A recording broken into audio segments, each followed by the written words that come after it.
I want to give a shout out to A Humble Soul. You know what I mean? On some Detroit type of time. You know what I'm saying? He done came a long way to come holler at your dog. Listening party. You know what I'm saying? House of Pure Bean. It's about to be real nice. You know what I'm saying? So everybody tap into that. Didn't realize it. You know what I'm saying? Didn't realize it. Didn't realize it. You know what I mean? 20 years, Bronx down.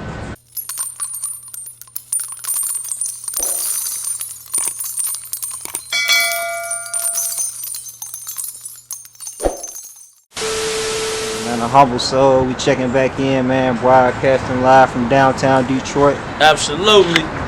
We got Doughboy Scooch in front of the camera, man. Overlord Scooch, Doughboy Scooch, it's all the same. What's happening with you, bro? You got it, how you? I can't complain, bro. It's dope to chop it up with you, man. I've been following you for probably more than a decade now, dog. Absolutely. Around a decade. Man, appreciate you, man. Yeah. So you got the listening session going on. Absolutely, yeah. It's real nice in there, you know what I'm saying? Something upscale, something real nice, you know what I'm saying? Overlord type shit. For sure. Yeah. Well, I'm going to say, man, you know. Downtown Detroit is beautiful out here. Yeah. Matter of fact, let me get the. What's going on, man? Yeah. Yes, sir. Yeah. So I'm going to say, man, just a couple of questions for you, bro. I appreciate you chopping up with A Humble Soul, man. Like from a Bronx tale to overcame various losses to shining in the darkness, man, to OVL to, you know what I'm saying? I mean, all of that, bro. All of that. You've been like one of the shining stars, you know what I'm saying, when it comes to the whole By Love Doughboys camp. Absolutely. So I would assume, you know, like you came up listening to a lot of people with a dope pen game because you very lyrical. Yeah. Like, who were some of your influences, man? Some of my influences. Well, of course, Pac. Believe it or not, you know, gradually coming up, Drake. You know what I'm saying? Eminem, for sure. You know what I'm saying? And when I say Eminem because it's not necessarily what he was saying in his rhymes, but like how he was saying shit. And you know, so like Eminem kind of had crazy rhyme schemes. You know what I'm saying? And like, so he kind of was one of the forces in rap that made me kind of, you know, like put more effort towards shit. You know what I'm saying? For sure. Hey, man, you know, it's crazy you say that. A lot of people in Detroit, man, when I've asked them, like, who they top 5 are, only person I can say recently who said Eminem is Lil P, Team Eastside Lil P. But aside from that, man, it'd be like Blade Icewood or Street Lord One. For sure, of course, the Street Lords and all of that, you know what I'm saying? But I'm saying, like, the Street Lords was more or less like street. It went lyrical. I mean, well, they was somewhat lyrical. Not taking away none of their talents and none of that. Cause you know what I'm saying. Like, of course, like, I mean, maybe that kind of slipped my mind. But I'm saying, like, as far as like when I started rapping, for sure. You know what I'm saying. But like, the Street Lords is just automatically in me. You know what I'm saying. Like, I grew up watching them. I grew up really around them. You know what I'm saying. I know them. You know what I'm saying. They my people, you feel me? Fat Mike was my uncle. I remember when I met Blade. I remember when I met Billy. I remember when I met Yacht. You know what I'm saying? Rollo, all the Street Lords. You know what I'm saying? Like, it's not just like I know them. Like, and you know, I still be around them. It's not like, you know, of course they're influences. You know what I'm saying? That was early in my life. And I'm talking about like when I started rapping, like niggas that I studied. You know what I'm saying? Like, yeah. Man, it's a line that Key said before. He was like, I don't know who the king of shit talking, either me or Fat Mike. Yeah. Let's talk about Fat Mike, but bro.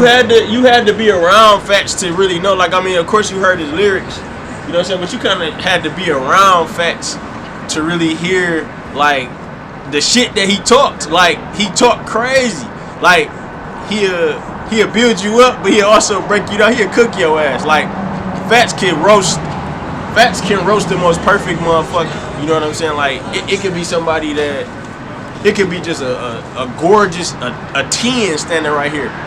You know what I'm saying? And Fats will find something funny about her. You know what I'm saying? Just shit like that. And that's just the type of shit that Fats used to come with, man. R.I.P. Fat Mike, you know what I'm saying? We miss you, you know what I'm saying? So much, you know what I'm saying? And he is actually from the neighborhood that I'm from, you know what I'm saying? The Bronx. So, for sure. You know what I'm saying? He was kind of the one that I was closest to. He's a real uncle to me, you know, he's real family. So For sure. Yeah, R.I.P. Fats. Before he passed, man, I used to see him linked up with Bad Gang. Yeah, cause they from, you know, a few of them from the hood. You know what I'm saying?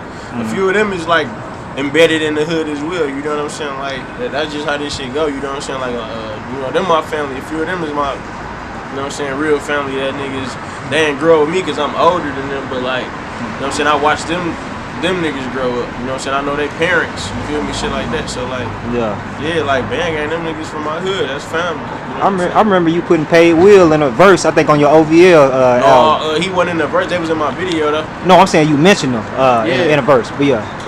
Absolutely. Oh yeah, absolutely. But I ain't gonna hold you too much, bro. But I was gonna ask you, so with this particular, come on, fam, you good? What you? Okay. Oh, the particular album, like, so, I mean, you always come with like clever rhyme schemes. You got the punchlines, the metaphors, but you also got the well put together songs. You storytelling. You know what I'm saying? You do storytelling in your songs. Yeah. Like, I mean, even recently about the the dice game. You know what I'm saying? Yeah, the gambling spot. Yeah. But you talking about the dice game? Was that like influenced off a real situation, inspired by that? No, it was just something that, you know, I just thought about. You know what I'm saying? It might come from just being in the situation and being like, this could happen. You know what I'm saying? Like, you know, because if a motherfucker know me, they know that niggas gamble. You know what I'm saying? We be gambling. You know what I'm saying? That dog shit. You feel me? So it's like, niggas be playing with that with a real check when we on that table. So it's like it get like that sometimes, and like nigga fuck around and lose, and it'd be like, shit, damn. You know what I'm saying? I done lost everything. Shit, I might as well rob these niggas. You know what I'm saying? Some shit like that. Like and niggas kind of don't be realizing that part of it. But that's all that was. It wasn't no real shit. It wasn't no real story like a lot of my other stuff. What's the most you say you won in a dice game, bro? And the most you've lost? The most I won? Yeah. The most I lost over a point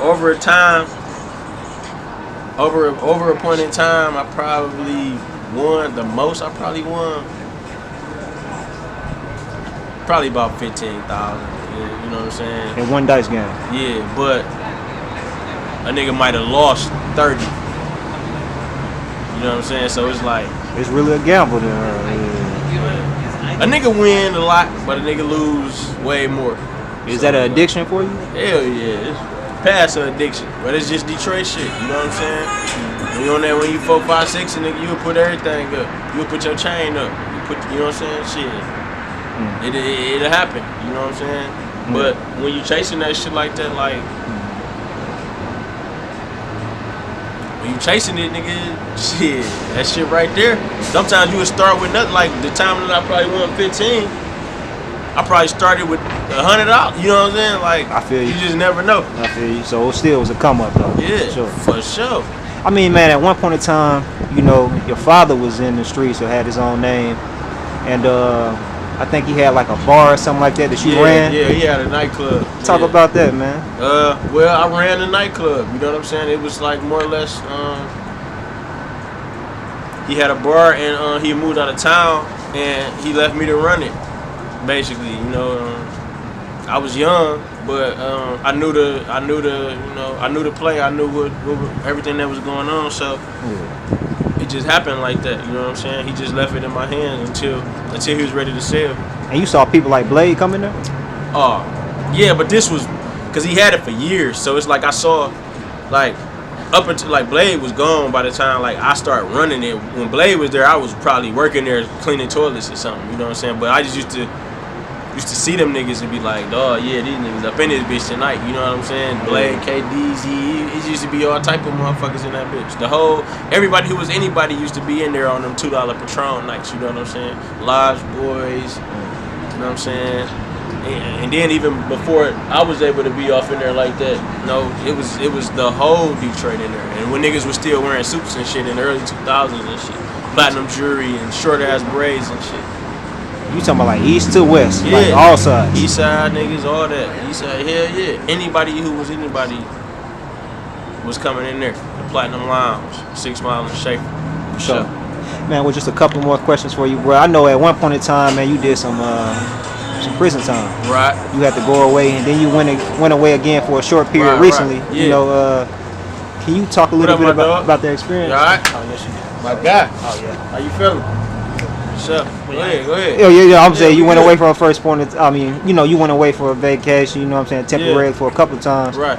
I mean, what was that like for you, man? Stepping away from the music game, stepping away from your family. You know. It was hard. What up, cuz? You alright? What up, though, fam? You good?